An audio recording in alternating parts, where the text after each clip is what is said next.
नमस्कार, मी संदीप चव्हाण आणि आपण पाहत आहे टॉप न्यूज मराठी. अरे किती दिवस आम्ही फक्त आणि फक्त बीड मधली दहशत आणि गुंडगिरी याच संदर्भात बोलत राहायचं आणि जनतेनं ते पाहत राहायचं. एक वाल्मिक कराड कोठडीत जात नाही, तोच दुसरा वाल्मिक कराड तयार होतो, समोर येतो, गुंडगिरी करतो, दहशत माजवतो. अरे बीड जिल्ह्यातल्या लोकांना, सर्वसामान्यांना तुम्ही जगू देणार आहे का नाही? गेली अनेक वर्षांपासून बीड मध्ये फक्त आणि फक्त हेच ऐकतोय. कोण कुणाला तरी मारतय, लुटतय, आणखी कुठेतरी बळजबरीनं पळवून नेतय, अपहरण करताय, खून करताय, खुनाचा प्रयत्न करताय. नुसतं हेच चालू आहे. आणि गेली 2.5 महिने संपूर्ण महाराष्ट्रात बीड सोडून इतर जिल्हे आहेत का नाहीत हा प्रश्न सगळ्या महाराष्ट्राला पडलाय. कारण या बीडची विस्कटलेली घडी नीट बसवता बसवता परत एकदा विस्कटतीये. आणि आता तर कहरच झालाय. म्हणजे एका वाल्मिक कराडचं पुराण ऐकून ऐकून आपण बेजार झालो असतानाच दुसरा वाल्मिक कराड त्याच बीड जिल्ह्यात तयार झालाय की काय असा प्रश्न पडलाय. हा वाल्मिक कराड याही वाल्मिक कराड पेक्षा जरा हटके आहे. याची वेगळीच काहीतरी कहाणी आहे आणि ही कहाणी ऐकून खरं म्हणजे तुम्ही चक्रावून जाल. आता आधी बघितलेला वाल्मिक कराड मुंडेंचा आणि आताचा हा वाल्मिक कराड धसांचा, त्यामुळे याच्यावर लाईव्हच करतोय. धसांचा वाल्मिक कराड खोक्या भाई उर्फ सतीश भोसले आता या खोक्यालाही खोक्यात घाला अशी म्हणायची वेळ आली. या खोक्याच्या कहाण्या ऐकाल तर तुम्ही म्हणाल की कुठला सिनेमा तर पाहत नाही ना. याचं नाव बघा, खोक्या भाई, पार्टी, गोल्डमॅन. आणि ह्याचे छंद आणि नाद तर वेगळेच. सगळं काही मांडणार आहे तुमच्या समोर. या लाईव्ह मध्ये तुम्ही शेवटपर्यंत माझ्या सोबत राहा. या खोक्याला खोक्यात घालण्या इतपत माझ्याकडे सगळं मटेरियल आहे. काय केलं या खोक्यानं, सगळे प्रताप त्याचे काय आहेत, हा नक्की कुणाचा आहे, या सगळ्या गोष्टी हळूहळू उघड करतो. सुरुवातीला याच खोक्याचा एक व्हिडिओ सोशल मीडियावर व्हायरल झाला. अंजली दमानिया यांनी तर आणखी 2-3 व्हिडिओ याचे व्हायरल केले. आता या खोक्यानं काय केलं, या खोक्या भाईनं उर्फ सतीश भोसलेनं एका गोरगरीब व्यक्तीला बॅटनं ठोकलंय, अक्षरशः ठोकून काढलंय. 1-2 ठोके नाहीत, 7 ठोके आहेत. ते पण अंगावरचे कपडे काढून कुठल्या तरी कारखान्याच्या ठिकाणी नेलंय. 2-4 माणसं आजूबाजूला आहेत, म्हणजे त्याचेच गुंडपिंड चेले चपाटे. आणि हू म्हणून ठोकताय, तो बोंबलतो आयो बाबो, तरी मारतोय तो त्याला.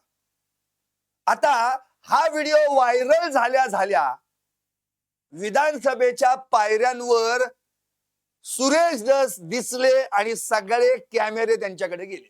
कारण काय? कारण हा खोक्या सुरेश धस यांचा कट्टर कार्यकर्ता आहे हे क्लिअर झालं होतं.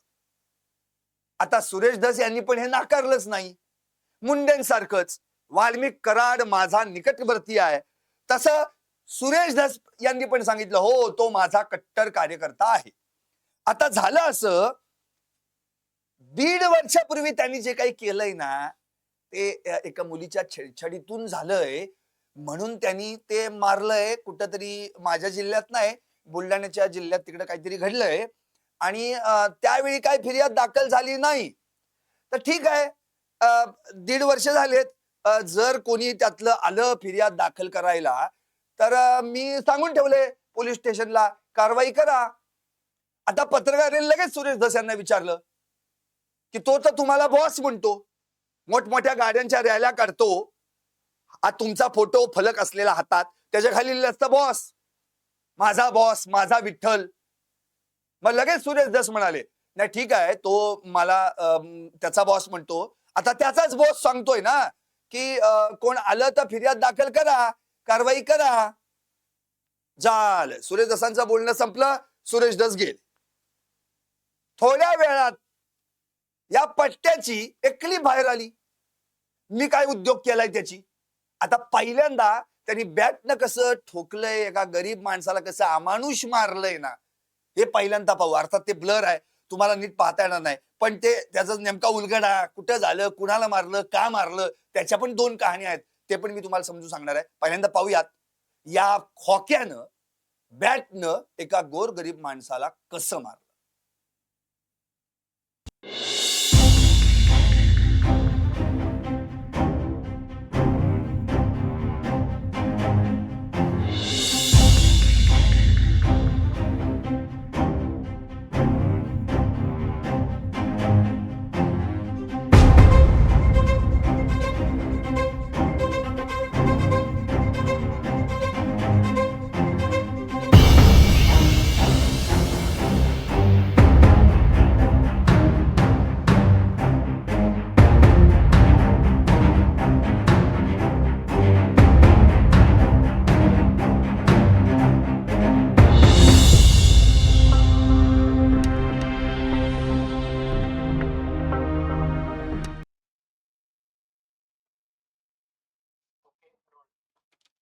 पाहिलं, अर्थात तो ब्लर केला त्यामुळे तुम्हाला दिसणार नाही, पण नेमकं घडलं काय हे मात्र मी तुम्हाला सांगणार.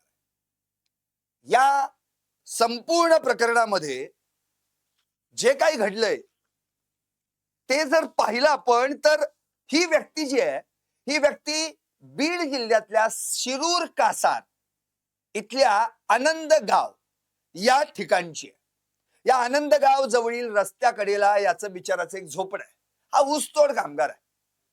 3 महिन्यांपूर्वी ही घटना घडली. काय झालं होतं, हा जो ऊसतोड कामणारा बिचारा, ज्याचं नाव राधेश्याम भोसले काहीतरी आहे, दरवर्षी उचल घेऊन कारखान्यावर जात असतो बिचारा. त्यात गोरगरीब आहे बोलल्यावर काय. मात्र या वर्षीची उचल फिटू शकली नाही, त्यामुळं त्याला मुकादमाला काही परत पैसे देता आले. मग त्या मुकादमाने काय केलं, हे सगळे मुकादम बघा, म्हणजे बीड मधले मुकादम ना, मी तर म्हणतो सगळे पहिले शोधून काढले पाहिजेत. तो डॉक्टर वायबसे इंजेक्शन सोडून उसाची कांडकी घेऊन फिरत बसणारा, तो सुदर्शन घुले, तो कृष्णा आंधळे, ही सगळे मुकादम की. बर, इथं हा मुकादमाने काय केलं, माझे पैसे देत नाही, तू तगादा लावला, माझे पैसे पाहिजेत, माझे पैसे पाहिजे. गोरगरीब बिचार कुठनं आणणार, उचल घेतली होती आधी. मग यांनी काय केलं, मुकादमाने त्यालाच उचलला आणि कुणाच्या ताब्यात दिला, या खोक्या भाईच्या ताब्यात दिला. आता खोक्या भाईच्या ताब्यात त्याला दिल्यानंतर खोक्याने काय करणार, खोक्यात घातला आणि मारला आणि बदडला. आता कसा बदलला ते तुम्ही बघितलंय. कपडे काढले अंगावरचे आणि हू म्हणून बॅटनं ठोकून काढला. इतकं ती विवळतय, ओरडतय, सोडा मला, मारू नका, काय काय करतय बिचार. आता एवढं झाल्यानंतर अशा माणसाची हिंमत होईल का हो पोलीस स्टेशन मध्ये तक्रार दाखल करण्याची. तरी बिचाऱ्याच्या बायकोनं पोलीस स्टेशन मध्ये तक्रार दाखल करण्यासाठी त्या ठिकाणी ती गेली. सतीश भोसलेवरचा गुन्हा दाखल झाला नाही, सोडा, ते तर काय, ते पोलिसांना नेहमीप्रमाणे आपलं ते प्रकरण आहेच परळीचं. आकाचा फोन आला की संपलं. मग काय झालं, इथं त्या मुकादमावर मात्र अपहरणाचा गुन्हा दाखल झाला. सतीश भोसलेला काही झालं नाही, या खोक्या भाईला काही झालं नाही आणि हा विषय तिथं संपला. आता प्रश्न आहे की हा जो बिचारा गोरगरीब होता, याला इतकं बेदम मारलं, तो व्हिडिओ व्हायरल झाल्यानंतर हा खोक्यात तो बाहेर आला आणि मी जणू काही केलंच नाही, चुकीचा व्हिडिओ कसा दाखवताय, तो तर 1.5 वर्षापूर्वीचा आहे असं सांगतोय आणि कारण मात्र वेगळंच देतोय. ते कारण मी तुम्हाला ऐकवणार आहे, पण पहिल्यांदा हा खोक्या भाई काय बोललाय या प्रकरणावर, त्यांनी त्याची प्रतिक्रिया काय दिली आहे ती ऐकूया.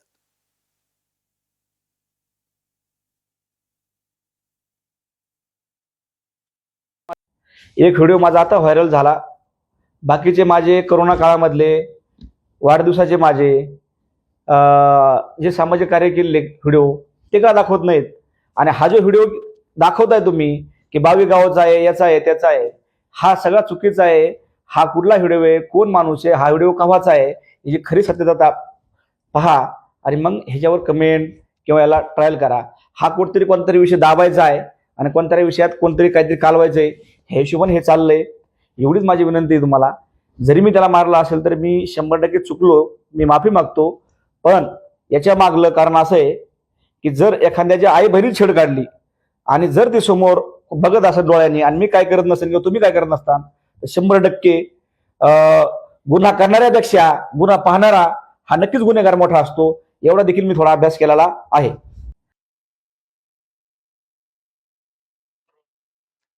ऐकलत? जणू काही केलंच नाही, करून नामा निराळा. ही काय घटना आत्ताची नाहीये. मग ती जुनं होतं आणि मग ते आता कसं काय बाहेर आलं, तो चुकीचा व्हिडिओ आहे. एखाद्या आई बहिणीची छेड काढल्यानंतर कुणाला राग येणार नाही म्हणून मी त्याला मारलं. जर आपल्या डोळ्या देखत असं जर घडत असेल आणि जर आपण काहीच करू शकलो नाही तर आपला जगून उपयोग काय? बघा त्याची भाषा काय आहे.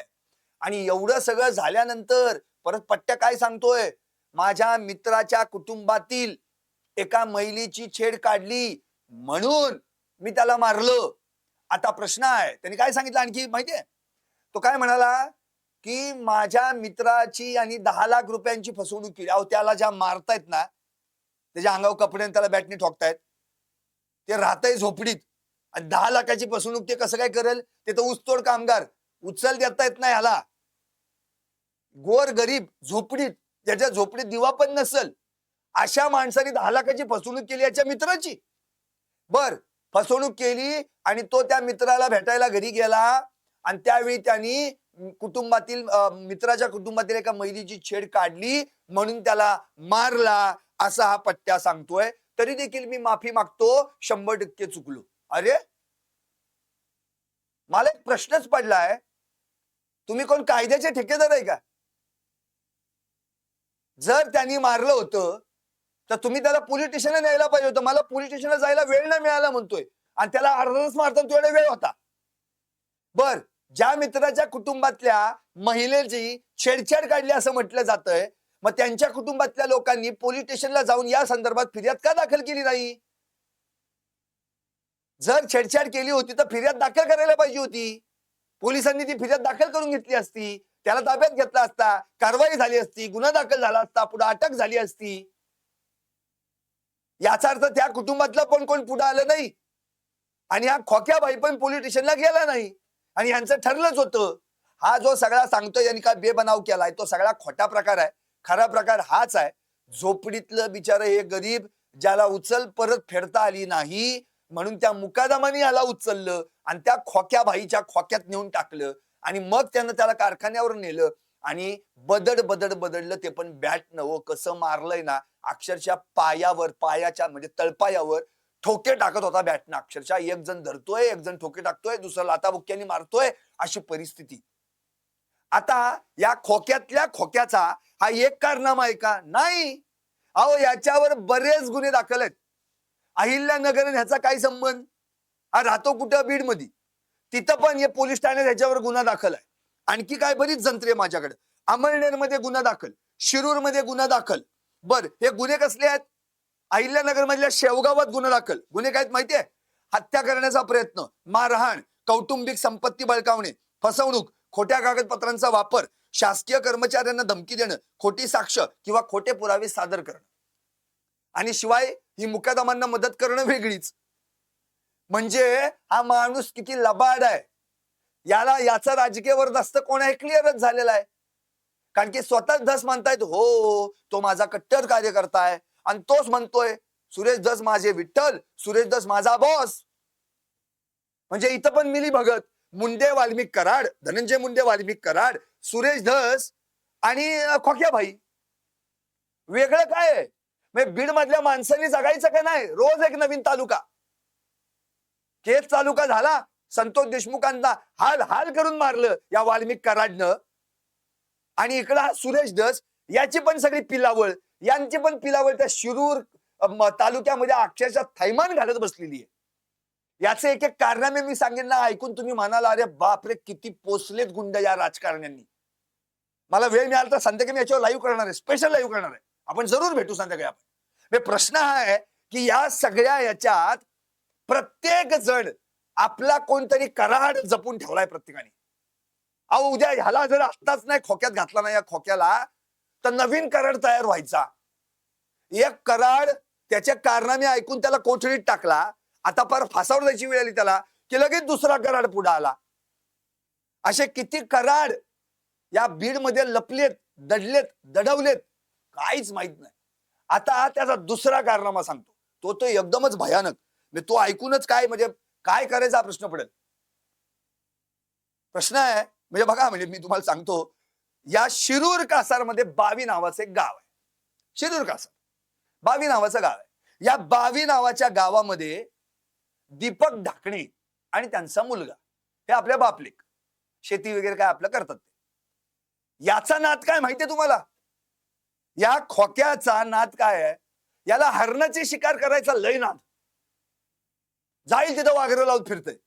वाघर म्हणजे माहितीये ना, म्हणजे हरणं पकडण्यासाठी जे काही जाळं असतं ते जाळं टाकलं जातं, त्याला वाघर म्हणतात. वाघर लावून फिरतंय सगळीकडे. मोकळं शेत दिसतं की टाक वाघर. हरणं याच्याबद्दल तर आणखी एक माहिती मिळाली, हा मोराचं पण मटण खातो वाटतं, मटण शिजवून खातो, असा पण काहीतरी त्याला नाद, अशी चर्चा आहे. आता हरणाची शिकार करायची याला म्हणजे हाऊसच आहे. वेगवेगळे नाद प्रत्येकाचे. आता झालं असं, याच्या पण दोन कहाणी आहेत. 15 दिवसांपूर्वीच म्हणजे 18 फेब्रुवारीला काय घडलं? या खोक्यानं म्हणजे या सतीश भोसलेनं या दीपक ढाकणेंच्या शेतात वाघर लावली. आता वाघर म्हणजे काय? हरणाला पकडण्याचं जाळ. आणि हा त्या बावी फाट्यावर जाऊन थांबला. आता झालं असं की दीपक ढाकणे हे शौचास जाण्यासाठी वाघर ओलांडून पुढे गेले. ते पुढे गेले आणि इकडं हरण काहीतरी त्या वाघरात अडकणार, तोपर्यंत ते पळालं. बोलल्यानंतर याला इतका राग आला की यानं त्या दीपक ढाकण्यांना असं काही मारलं की त्यांच्या तोंडातले 1 2 3 4 नाही 8 दात पाडले. 8 दात पाडलेत. आता ते आपल्या बापाला मारतंय कोणतरी, बोलला पोरग मध्ये पडणारच. पोरग पुढे आलं, याने पोराला पण सोडला नाही. त्याला इतका मारला की त्याच्या एका पायाच्या गुडघ्याची वाटी फुटली, फ्रॅक्चर झालं त्याचा पाय. दोघही हॉस्पिटलमध्ये. काहीतरी 10 लाखाचा खर्च आला अशी चर्चा आहे. आता हे दोघं पोलीस स्टेशनला जातील का बाबा? आणि आता तर किमान दात पाडलेत आणि गुडघ्याची वाटी फोडली. पुढच्या वेळी तर आमच्या कुटुंबातला काहीतरी करतील, जीव घेतील म्हणून बिचारी जीव मुठीत धरून घरी बसली. पण जेव्हा हा व्हिडिओ बाहेर आला बॅट न मारल्याचा, तेव्हा कुठेतरी हिंमत झाली. मग ग्रामस्थ गावकरी सगळे एकत्र आले आणि शिरूर कासार पोलीस स्टेशनला गेले आणि त्या ठिकाणी जाऊन त्यांनी ही खोक्या भाईच्या विरोधात तक्रार दाखल केली. आता तक्रार दाखल केली की लगेच या खोक्या भाईवर आणि त्याच्या 4 टाळक्यांवर गुन्हा दाखल झाला. आता प्रश्न हाच आहे की एवढं सगळं, अहो ते पोरग लंगडत आलो, काठी टेकत आलं ते पोलीस स्टेशनला. माझ्या बापाचे दात पडलेत, किमान मी तरी येतो फिर्याद देतो. शेवटी तिथं पोलीस उपनिरीक्षक धनंजय कुलकर्णी यांनी स्वतःहून फिर्याद घेतली आणि या खोक्याच्या विरोधात गुन्हा दाखल झाला. म्हणजे इतकी भयानक परिस्थिती की आजपर्यंत या खोक्याच्या विरोधात कोणीही तक्रार द्यायला पुढे येत नाही, इतकी दहशत आहे.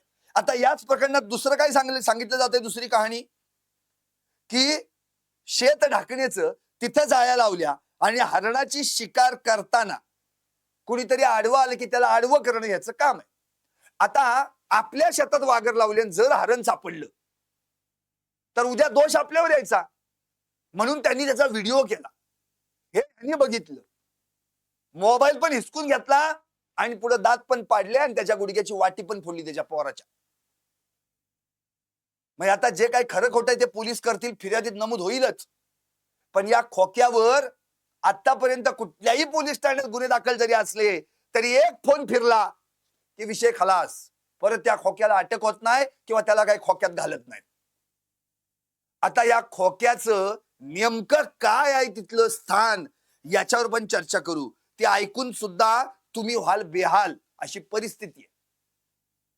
कारण हा खोक्या मुळात राहतो कुठं किंवा त्याचं ऑफिस कुठं आहे तेही सांगतो तुम्हाला मी. या खोक्याचं झापेवाडी शिरूर तालुक्यातला हा कट्टर कार्यकर्ता कोणाचा? सुरेश धस यांचा. दुसरी गोष्ट म्हणजे हा भाजपच्या भटक्या विमुक्त आघाडीचा प्रदेश पातळीवरील पदाधिकारी. मग सुरेश धसानी त्याला आदिवासी संघटनेचं सचिव पद पण दिलं. आता एवढी सगळी जर त्याच्याकडे पदं असतील त्याचं काम काय आहे? त्यांच्या तालुक्यातला सगळा कारभार सुरेश धसांचा हा पाहतो. तहसील कार्यालय जे आहे शिरूर मधलं, शिरूर तालुक्यातलं तिथलं, त्याच्या समोर झापेवाडी फाट्यावर याची सरकारी जागेत एक पत्र्याचं शेड आहे.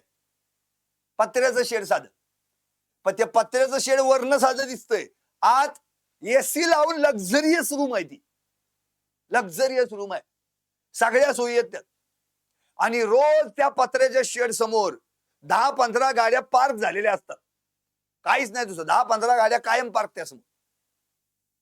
त्याची ती टोळी टाळकी सगळी गुंड त्याच्या आजूबाजूला फिरायला.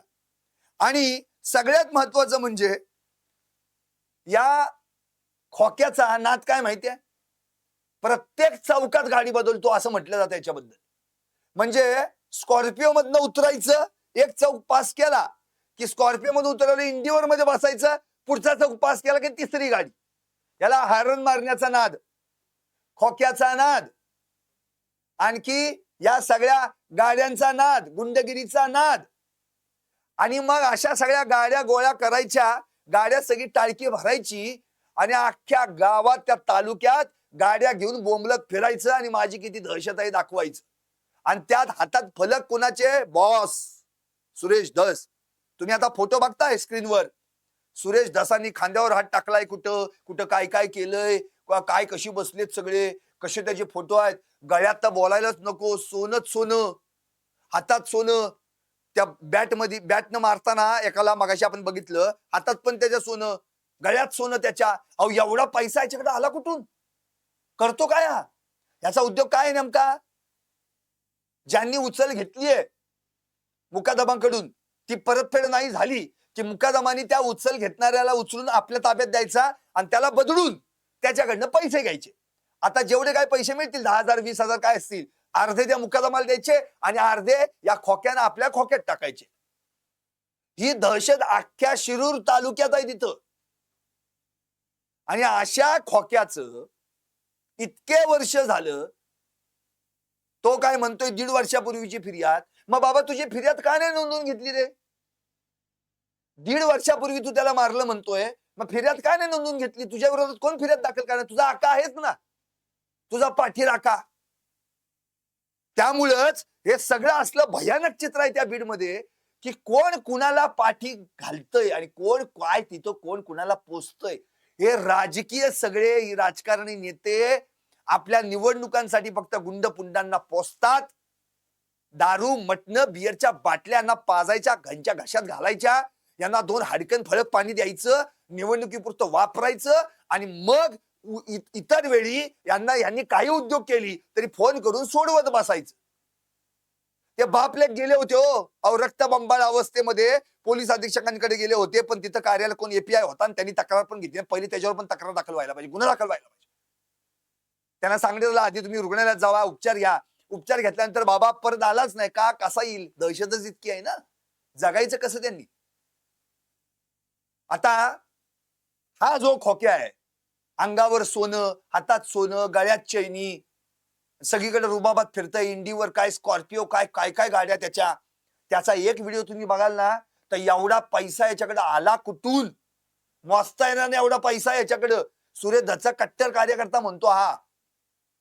या सुरेश धस यांना विचारलं होतं का मुलाखतीमध्ये, तुमच्याकडे काय अशी काही संपत्ती वगैरे काय? आपलं काय नाही, आपलं सगळं ओपन, खुली किताब. सुरेश धस म्हणजे खुली किताब. आणि जरा काय इकडे तिकडचं विचारलं की गजनी संजय सिंगानिया. नाही नाही, नशीब मान्य केलं कट्टर कार्यकर्ता आहे माझा. आणि त्यांचं एक वाक्य, वाल्मिक कराड धनंजय मुंडेंच्या जवळचे, असं धनंजय मुंडेंनी किती वेळा सांगितलंय. मग वाल्मिक कराड काय करतोय हे धनंजय मुंडेंना माहित नव्हतं का? आता माझा पण सुरेश धस यांना हाच सवाल आहे. हा खोक्या भाई, हा पार्टी, हा गोल्डमॅन, हा सतीश भोसले काय काय उद्योग करतोय शिरूर मध्ये हे तुम्हाला माहित नव्हतं का? 6-7 वर्षापासून राजकारणात सक्रिय आहे सुरेश धस. तुम्ही 5व्यांदा आमदार आहे, किती वर्ष तुमच्या सोबत आहे? काय काय उद्योग करतोय तुम्हाला माहित नव्हतं का? 1.5 वर्षापूर्वी म्हणतोय तो बॅटनी मारलं, मग 1.5 वर्षात त्याची फिर्याद का नाही दाखल झाली? या बाप लेकांना हरणं पकडण्यासाठी हा त्यांच्या शेतात वागर लावून त्यांनाच मारतोय, का नाही याच्या विरोधात तक्रार दाखल होऊन गुन्हा दाखल झाला? आणि हरणं मारण्याचा नाद कुठून आला? मला तर सलमान खानच आठवला. तो चिंकारा प्रकरण आठवते ना आपल्याला? पिक्चरच्या वेळी काय उद्योग झाला होता? अजून सारखं मागे लागलं त्याच्या कितीतरी वर्ष ते. सरळ सरळ हरणं मारतात. अरे वन्यजीव संरक्षण कायदा काय आहे का नाही? कोण आहेत का नाही तिथं फॉरेस्ट ऑफिसर वगैरे? या असली सगळी गाबडी पकडा की आणि घाला खोक्यात. काय उपयोग आहे यांचा? एका खोक्यात घालता आलं पाहिजे. पण नुसती पोचलेत राजकारण्यांनी, गुंड पोचलेत राजकारण्यांनी, पोलीस आणि सगळे प्रशासन टाचेखाली ठेवलंय अक्षरशः. त्यातनं हे उपजतात सगळे. ही बिळात तर बाहेर येतात ना, यांच्यात मस्ती आली नाही. राजकारण्यांच्या वरदहस्तामुळे मस्ती आली यांना, आणि म्हणून सर्वसामान्यांना त्रास देणं हा यांचा अधिकार बनलाय स्वतःचा. अहो त्याकडे किती पैशात बघायचंय? एका गाडीत बसलाय पट्ट्या आणि बंडलं घेतलीत, बंडलं नोटांची, आणि डॅशबोर्डवर टाकतोय. एक असं एक इकडे जणू काय सजवतोय तो डॅशबोर्ड नोटांच्या बंडलांनी. बघायचंय? दाखवतो, बघूयात किती पैसा आहे बघा त्या.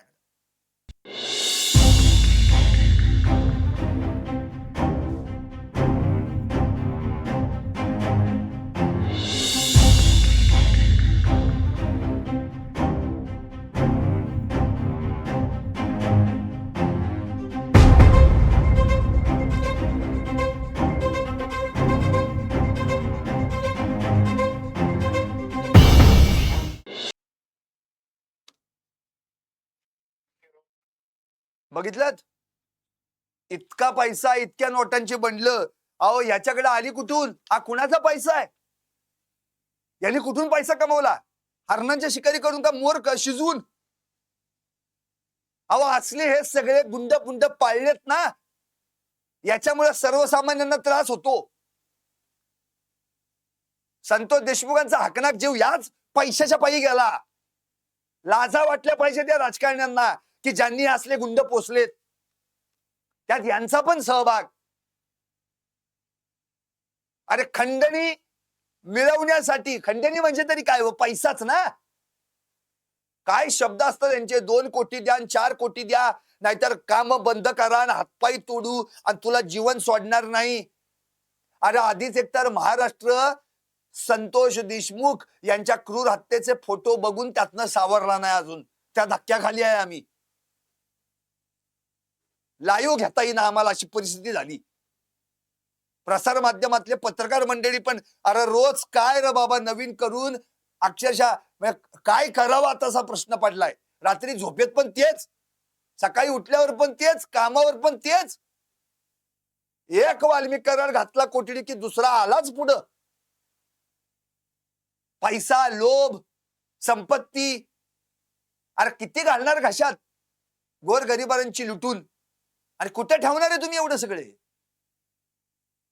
या आता जो बंडला मोजतोय ना, त्या ठेवायला जागा नाही. डॅशबोर्डवर सजवतोय तो. बघा बघा माझ्याकडे किती पैसा आहे. अंजली दमानींनी याच्यावर आवाज उठवलाय आणि स्पष्ट म्हटलंय मुख्यमंत्री फडणवीसांना की यावर चर्चा व्हायला पाहिजे अधिवेशनात. हा कोण आहे खोक्या? याला ठोके द्या आणि खोक्यात घाला याला. शिरूरच्या ग्रामस्थांनी तर स्पष्ट म्हटलंय याच्यावर गुन्हा दाखल करा आणि याला वाचवणाऱ्या सुरेश धस यांच्यावर पण गुन्हा दाखल करा. या खोक्यावर मकोका लावा.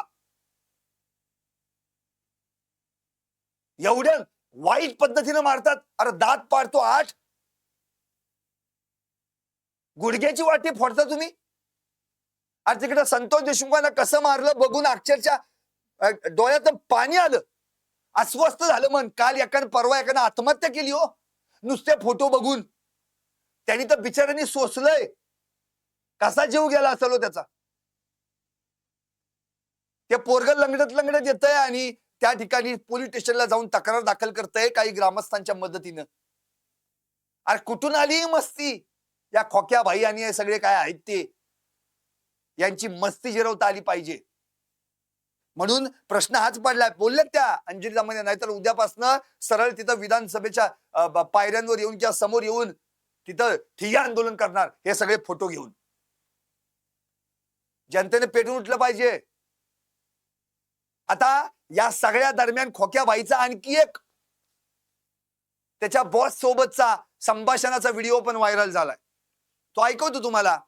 काय बोललाय बघा, त्यात दिसून येईल सुरेश धस आणि तो खोक्याबाई. हा खोक्या. हॅलो, सॉरी अरे बाबा, मला गडबडीत जमलं नाही. शुभेच्छा द्यायला. काय नाही, वाढदिवसाच्या बिलेटेड शुभेच्छा. धन्यवाद बोल, धन्यवाद. तुमचा आशीर्वाद राहू द्या. बघ 100% आहे. मला ते काय झालं, 99 सुद्धा नाही, 100 आहे, 100. बस ओके बस, ओके बस, थँक्यू बस. हो. हा खोक्या. बोल ना. हॅलो, सॉरी अरे बाबा, मला गडबडीत जमलं नाही. शुभेच्छा द्यायला. काय नाही, वाढदिवसाच्या बिलेटेड शुभेच्छा. धन्यवाद बोल, धन्यवाद. तुमचा आशीर्वाद राहू द्या. बघ 100% आहे.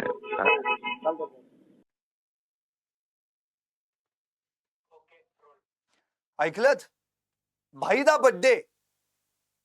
सुरेश धस आमदार 5 वेळा, पण सुरेश धसांना सुद्धा भाईला फोन करावा लागला. इतकी दहशत धसांवरच खोक्याबाईची. वाढदिवस होता बाबा, त्याला फोन नाही केला तर अवघड व्हायचं. शेवटी बिलेटेड हॅपी बर्थडे म्हणून विश करावं लागलं सुरेश धस यांना. केवढी दहशत खोक्याबाईची. का? तो खोक्याबाई निवडणुकीच्या वेळी कामाला खोके लागतात ना, आणि ऐन प्रसंगी वेळ प्रसंगी ठोके पण द्यावे लागतात. त्यामुळे यांची गरज लागते. बघा काही संभाषण झालं, आपण ऐकलंय. काय बोलले धस? हा खोक्या. म्हणजे शब्दच खोक्या. सतीश भोसले बिसले काही नाही, डायरेक्ट खोक्या. बोला अण्णा, सॉरी. अरे बाबा, मला गडबडीत जमलं नाही शुभेच्छा द्यायला. बोला अण्णा लगेच. काही नाही, वाढदिवसाच्या बिलेटेड शुभेच्छा. धन्यवाद अण्णा, तुमचा आशीर्वाद असू दे. असं खोक्याने म्हणायचं खोटं की लगेच धस म्हटलेच. 100% आहे, 99 नाही, 100% आहे. ती धसांची स्टाईल, ते बोलणं. आणि पुढं लगेच ओके बॉस, ओके बॉस. वाह, काय संवाद आहेत. अरे पण या खोक्याबाईनं ज्यांचा गुडघा फोडला, ज्या पोराचा, ज्यांचे दात पाडले, ज्यांना बॅटनं मारहाण केली, त्यांना भेटायला एकदा तरी गेले काही सुरेश धस? मतदार आहेत ना तुमच्या भागातले, सर्वसामान्य जनता आहे नाही. ज्या खोक्याने ह्यांना बदडलं, त्यांना कधी भेटायला गेलात का? आणि सुरेश धस, तुम्ही जे वाल्मिक कराड बाबत जे काही सगळं काढलं बाहेर, आणि मुंडेंच्या जवळचे मुंडेंच्या निकटवर्ती म्हणून जे सगळं सांगितलं, त्या वाल्मिकाचा चेला कच्चा चिट्टा सगळा बाहेर काढलात. आता तुमच्याच निकटवर्तीयाचा जेव्हा कच्चा चिट्टा बाहेर निघतो, तेव्हा काय म्हणणार तुम्ही? का आणखी एखादा संतोष देशमुख होईपर्यंत तुम्ही हे सगळं असंच चालू ठेवणार आहात?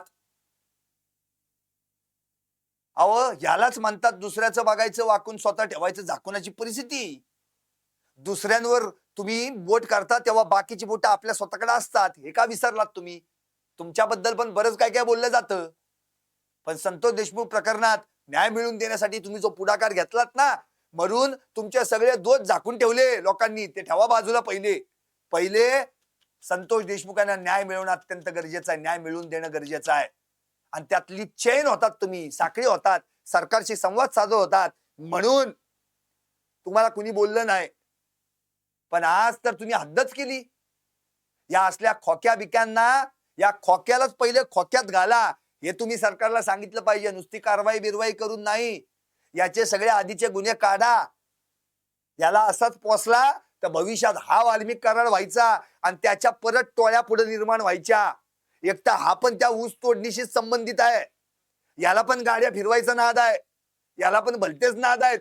उद्या ह्याच्याच टोळीतनं नवीन कुठं कृष्णा आंधळे, सुदर्शन घुले, सुधीर सांगळे, जयराम चाटे, महेश केदार या असली तयार होऊ नयेत गाबडी. नाहीतर दुसरा वाल्मिक करार तिथं व्हायचा आणि आज ज्या धनंजय मुंडेंना भोगावं लागते ते तुम्हाला भोगायला लागायचं. म्हणून पहिल्यांदा तुमचे चेले चपाटे आहेत ना सगळे, यांना आवरा. निवडणुकीपुरता वापर करायचा आणि इतर वेळी ढील द्यायची. पण याच्यामुळे सर्वसामान्य माणसांचे कसे हाल होतात हे याच्यातनं दिसून आलंय. त्यामुळं जी काही कारवाई करायची ते पोलीस स्टेशन करल, पण यापुढं या खोक्या भाईचा इतरांना त्रास होऊ नये यासाठी पहिल्यांदा त्याला खोक्यात घालणं हे तुमचं काम आहे. हेच महाराष्ट्राचं सांगणं आहे. पात्रा टॉप न्यूज मराठी, आपला महाराष्ट्र आपली बातमी.